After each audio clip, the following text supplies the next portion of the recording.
WNBA Finals MVP Jonquel Jones refuses to label Caitlin Clark and Fever fans.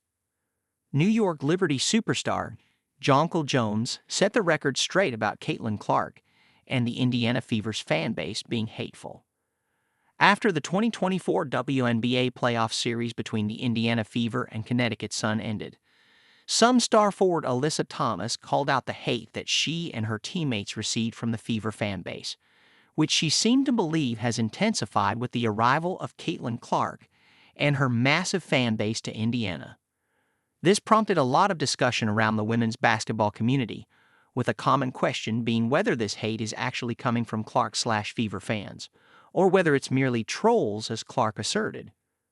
And WNBA Finals MVP Jonquel Jones delivered her stance on this sentiment during her recent appearance on the Pivot podcast with Ryan Clark. I think a lot of the fans, the Caitlin Clark fans, I think they wanted to latch on to Caitlin Clark and then use her as this fuel to be able to be the way that they want it to be, Jones said on the podcast. And I think that's why there was such big backlash when she liked the whole Taylor Swift post saying vote for Kamala Harris because they want her to be the representation of their racism and their view on the world.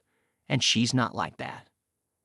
And I think you have to be careful when you say the Fever fans because I don't think it's the Fever fans. Jones continued. I think it's people that wanted Caitlin Clark to be a certain type of way, and they thought that she was, and so they became Caitlin Clark fans assuming that.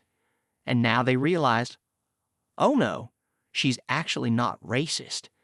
And so now they have to backtrack and try to find somebody else that can kind of embody the things that they feel.